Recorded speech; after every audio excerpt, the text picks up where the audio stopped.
La vertu n'est-elle pas d'abord le fruit d'une grâce divine plutôt que le résultat de notre propre volonté? Tout à fait. Il y a quand même deux grandes sortes de vertus, les vertus humaines, humainement acquises, et les vertus théologales. Les vertus théologales, vous les connaissez?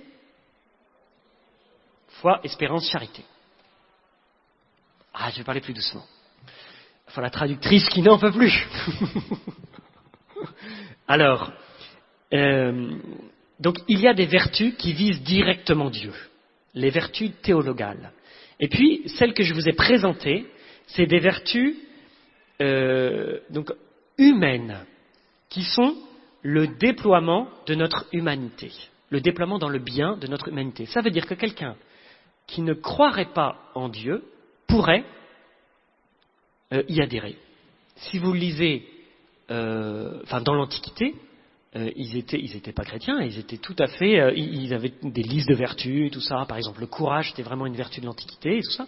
Et donc, ce sont des choses qu'ils reconnaissaient. Et puis, ils savaient comment les acquérir. Hein. Aristote et tout ça, il en parle. Voyez. Donc, c'est des choses qu'on peut acquérir humainement.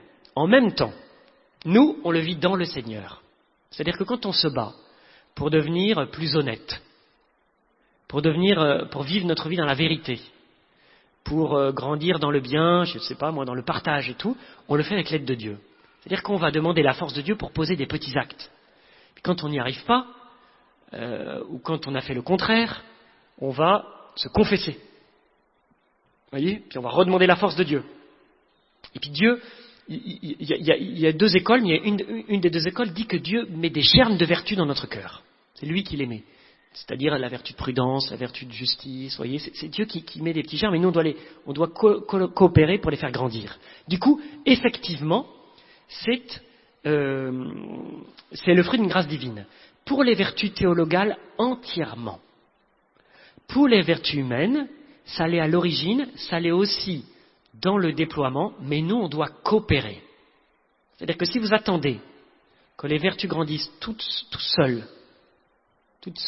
dans votre vie, eh bien ça ne va pas arriver, les vertus humaines. Il faut que vous travaillez. Ça répond? Donc la réponse, c'est les deux. C'est à la fois donné par Dieu et en même temps, ça nécessite notre travail. Quel est l'impact du baptême et de la confession sur nos vertus et nos vices? C'est un peu la même idée. Très clairement, notre humanité, elle est renouvelée par le baptême.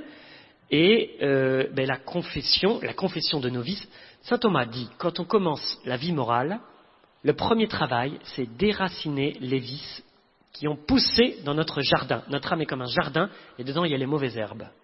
Et donc le premier travail, c'est un gros travail, il faut déraciner les vices. C'est comme arracher les mauvaises herbes. Vous avez déjà fait ce job? Qu'est-ce qui se passe après? Elle repousse. Elle repousse. Donc il faut les arracher encore. Et si vous les arrachez encore, qu'est-ce qui se passe? Elle repousse encore. Et si vous arrachez encore, elle repousse encore. Mais à force de les arracher, elle repousse moins fortement. Elle repousse plus petite, elle repousse plus. Donc ça prend du temps. Et donc à chaque fois qu'elle repousse, on se confesse. À chaque fois, ça les calme un coup. Vous voyez? Et puis à force...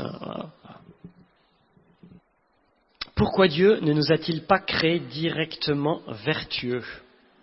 Tout aurait été plus simple. En fait, j'ai un topo à faire dans 4 jours, dans mardi là, et en fait, je voulais parler un peu de ça, mais je vais déjà répondre à cette question. Dieu fait pas tout. Je vous dis un peu, mais du coup, vous m'entendrez une deuxième fois. Il y a une phrase de saint Augustin qui est très éclairante. Dieu qui t'a créé sans toi ne te sauvera pas sans toi. C'est clair Dieu, la création, c'est pas nous qui l'avons fait. Dieu nous a créés sans nous. Mais pour le salut, il veut qu'on coopère. Alors il y a beaucoup de raisons, mais notamment parce que c'est notre dignité, c'est grand pour nous de pouvoir faire ça, de pouvoir y travailler. C'est mieux pour nous de pouvoir travailler plutôt que de tout recevoir. Vous savez pourquoi? Parce que quand on nous donne un cadeau sans qu'on le désire, sans qu'on ait un peu travaillé, on n'en voit pas la valeur. Souvent, c'est des enfants gâtés, on leur donne plein de choses, puis ils s'en foutent. Voilà. Alors que quand on a travaillé pour s'acheter son premier vélo, son premier mobilette, vous voyez, on voit la valeur du truc, et puis du coup, on l'apprécie. Et c'est la même chose là, c'est la même idée. C'est que en travaillant par la grâce de Dieu, on voit la valeur des choses. Hein. Mais donc, on n'est pas achevé. On n'est pas achevé. Donc, il veut qu'on travaille, et c'est notre dignité, c'est notre grandeur de pouvoir travailler. Ok ? Je vous en reparlerai un petit peu mardi. La vertu acquise par ses efforts peut-elle être considérée comme acquise pour toujours ? Exemple, prendre l'habitude de se lever tôt pour prier le matin. Après 2 mois, la difficulté peut faire flancher. Alors, 2 réponses. La réponse, effectivement, la prière, c'est vraiment un habitus, une vertu. C'est très clair que... Est-ce que vous pratiquez un peu la prière ? Oui ? Oui, la réponse est... oui. Est-ce que vous pratiquez quotidiennement la prière ? Vous essayez ? Vous êtes invité à essayer. Hein ? Un chrétien qui ne prie pas, qu'est-ce que c'est ? C'est très étrange. Un chrétien se fait pour prier, non ? Un chrétien qui ne prie pas, c'est quoi ? Une apparence de chrétien ou c'est un pseudo-chrétien ? C'est pas un chrétien. Qu'est-ce qui fait la différence entre un chrétien et un non-chrétien ? C'est l'extérieur ou c'est l'intérieur ? C'est le fait qu'il ait reçu le baptême ? Il y a plein de gens, ils ont reçu le baptême, mais rien. Ça ne se déploie pas. Ce qui fait le chrétien, c'est le fait qu'il prie, qu'il s'engage à la suite du Seigneur. Donc tous, on doit se battre sur la prière. Tous, quotidiennement. Si vous essayez de prier 1 heure aujourd'hui, 1 heure demain, peut-être vous allez arriver, puis après demain vous allez abandonner, si vous n'avez pas pris cette habitude ou cette vertu. Donc de fait, la sagesse dans la vertu, c'est de commencer par des petits actes. Donc ça ne sert à rien, en revenant de Parel Monial, de prendre 1 heure de prière le jour qui suit, 1 heure de prière le lendemain, 1 heure de prière le 3e jour, et après abandonner le 4e. Non, je ne vous conseillerais pas ça. Je vous conseillerais de prendre 5 minutes ou 10 minutes et de tenir bon, et de vous battre. Et comme ça, l'habitus va se prendre. Alors là, on dit qu'il y a un double habitus, parce qu'il faut se lever tôt pour prier. Donc c'est un défi. Alors, après 2 mois, la difficulté peut faire plancher. Eh bien, 2 mois, c'est pas encore suffisant au niveau de la durée. Moi, je pense que pour que la prière soit bien enracinée, il faut peut-être plusieurs années. Plusieurs années. Si vous avez plusieurs années d'habitude de prière, avec des trous, mais vous reprenez, voilà, et puis un jour on le fait pas, puis finalement, à force, ça rentre. Ça rentre, et quand vous arrêtez 3 jours, dites non, ça va plus, et vous y remettez. Vous voyez ? Ça va prendre du temps. Ça va prendre du temps. Alors, est-ce qu'on peut perdre la vertu ? Est-ce qu'elle est acquise pour toujours ? Non, non, on peut la perdre. On peut la perdre quand on pose des actes dans le sens inverse. Donc, celui qui a pris l'habitus de la prière et qui, par négligence, pendant 15 jours de vacances, va tout arrêter, pendant 2 mois de vacances va tout arrêter, et bien là, carrément, il perd tout son travail. En fait, vous savez, les vacances, c'est le repos. Et il y a une différence entre le repos et le relâchement. Le relâchement, c'est pas les vacances. C'est quand on laisse nos vices, nos mauvaises habitudes, notre pente descendante, reprendre le dessus. Ça, c'est vraiment pas bon. Donc, en fait, il n'y a pas de vacances pour les vertus. Il faut maintenir ces efforts. Les efforts de combat contre nos mauvaises tendances ou pour développer nos bonnes tendances. Par contre, on change notre rythme. Mais par contre, vous voyez, la prière, c'est typiquement un truc qu'on ne n'arrête pas en vacances. On peut changer de façon de faire, voilà, mais on n'arrête pas. Donc c'est jamais acquis pour toujours. Maintenant, quand c'est bien installé et qu'on veille dessus, ça se maintient. Quelle heure est-il ? 5 minutes, donc je ne vous raconte pas l'histoire que j'avais en tête.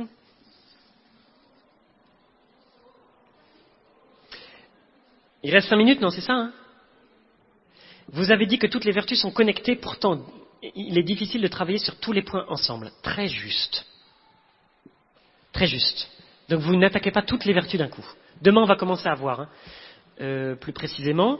Peut-être il faut... Enfin, souvent, on n'a pas tous les péchés. Vous connaissez la liste des péchés capitaux ? Eh bien, si vous regardez bien la liste des péchés capitaux, il y en a 7. eh ben vous en avez un ou deux bien installés. Et mauvaise nouvelle, ils sont là pour toute votre vie. C'est lié à votre caractère et à votre histoire. Et selon les types de caractère, vous aurez plutôt la jalousie, ou la gourmandise, ou alors la colère, ou alors, je sais pas moi, voyez. Mais vous n'aurez pas tout à la fois, souvent. Ou alors c'est quand vous avez vraiment mené une vie de débauche. Hein, voilà. Du coup, il y en a beaucoup. Mais normalement, vous en avez souvent un ou deux. On a tous l'orgueil, hein, normalement. Et cela, c'est vraiment votre péché capital. Et vous devez vous y attaquer. C'est votre pente, votre mauvaise pente. Souvent, on a aussi une vertu qui peut être notre vertu facile ou notre vertu. Ça peut nous encourager de la travailler parce que c'est vraiment notre grâce. Néanmoins, la première chose à faire, c'est d'attaquer les gros péchés. Hein. Ça, si on veut. Voilà. Donc, il faut repérer les gros trucs et ne pas laisser passer. L'arme suprême pour déraciner les péchés, vous la connaissez, c'est quoi ? La confession. La confession régulière, fréquente, dès qu'on retombe et tout, surtout le nombre de fois qu'il faudra. Et donc après, effectivement, on peut commencer par certains. Voilà. Donc il faut commencer par les gros péchés qui sont dans notre vie, et puis ensuite, comment faire pour choisir ? En fait, il faut regarder ce dont on a besoin et ce qu'on a envie de changer. Parfois, on ne voit pas toujours clair, mais avec un peu de travail, moi, je pense qu'on peut... parfois, les autres voient très clair sur ce qu'on doit changer, et ce qui est problématique pour les autres. Parce que nous, parfois, ça ne nous pose pas trop de problème. Par exemple, la colère. Non, mais moi, ça me pose vraiment aucun problème. Hein. Je trouve que c'est un mode de communication. De temps en temps, je pique une bonne gueulante, puis après, ça va mieux pour moi. Voilà. Ça va mieux pour toi. Oui, mais pour les autres. Vous voyez, qui tous les 2 jours se tapent... eh ben, de fait, c'est peut-être ça qu'il faut travailler, à ce moment-là. Donc on commence effectivement, quand on veut vraiment s'attaquer à un truc, par un en particulier. Voilà, comment choisir les vertus à travailler ? Y a-t-il des priorités ? Alors demain, on verra les vertus cardinales. L'Église dit il y a 4 vertus qui sont cardinales. Cardinales, ça veut dire qu'ils sont comme des charnières. Et donc elles sont clés. De la même manière que les péchés capitaux, ils sont capitaux pourquoi ? Oui, mais tous les péchés nous éloignent de Dieu. Non, capital, parce que caput, la tête, ils sont à la tête des autres. Donc si vous avez la paresse dans votre vie, qu'est-ce qui va se passer ? Vous allez avoir toute une ribambelle de péchés qui vont naître autour de la paresse. Si vous avez la colère, pareil. Enfin, voilà. Du coup, la sagesse des pères de l'Église a identifié 7 péchés qui en entraînent plein d'autres. Donc ils sont d'une plus grande gravité. Alors, est-ce qu'on n'est pas plus tranquille est-ce qu'on est tranquille lorsqu'on a la vertu ? Plus on prend conscience du péché et de l'acquisition de la vertu, plus on prend conscience de sa misère et du danger des moindres péchés. N'y a-t-il pas un danger d'être orgueilleux ? Plus on s'améliore, plus on court le danger d'être orgueilleux. C'est ça la question en fait. Hein. Du coup, est-ce qu'il vaudrait mieux pas rester pécheur et du coup, au moins on est humble ? Effectivement, je vous recommande l'humilité. Ça, c'est sûr. En fait, il y a plusieurs manières d'être humble. On est humble, mais on est paresseux dans l'effort pour se changer. En fait, si vous attaquez aux vertus, vous allez voir que c'est difficile. Ça peut vous garder dans l'humilité. Hein. Voilà. Rien que ça peut vous garder dans l'humilité. Je doute que vous arriviez d'un coup à développer toutes les vertus. Voilà.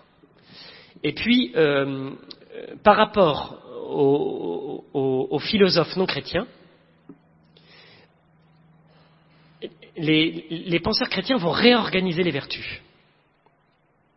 En particulier, par exemple, je pense que dans l'Antiquité, la vertu du courage, par exemple, vous savez, les guerriers, Achille, Hector et tout ça, c'était vraiment au centre. Pour les chrétiens, pour saint Paul, c'est très clair, hein, c'est l'humilité qui devient la porte. Il dit, moi, je suis le plus petit. Je suis le plus petit, j'ai persécuté l'Église de Dieu. Voilà. Donc je suis le dernier des apôtres. Et du coup, pour nous, par exemple, l'humilité devient une vertu qui n'existe pas chez les païens. Voilà. L'humilité, c'est vraiment la juste estime de nous-mêmes vis-à-vis de Dieu, vis-à-vis des autres. Hein. Non pas de la dévalorisation, hein, qui est un versant de l'orgueil, hein, mais se dire, de fait, je suis quand même pas grand-chose, et sans la grâce de Dieu, je pense que je serais... je ne sais pas où je serais. Hein. Vous savez, il y a des saints qui ont vu leur place en enfer. Thérèse d'Avila, le curé d'Ars. Quand on voit Thérèse d'Avila, elle entre au Carmel vachement tôt. Après, elle dit, j'ai vraiment mené une vie de débauche et tout. Enfin, elle faisait des parloirs mondains. Puis après, elle se convertit au bout de 15 ans de Carmel. Enfin, on peut pas dire que c'est l'exemple de la débauchée, quoi. Et elle voit, une fois, elle a eu une expérience, elle s'est vue en enfer, quoi. Et elle a compris que sans la grâce de Dieu, c'était là où elle allait. Je ne sais pas si vous avez cette conscience-là. Alors, pas forcément, hein.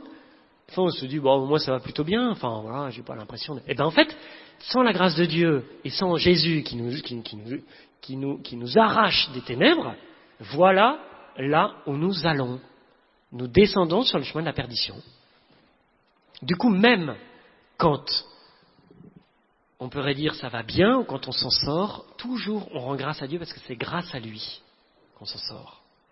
On a cette conscience-là. Et donc ça nous garde dans l'humilité. Voilà.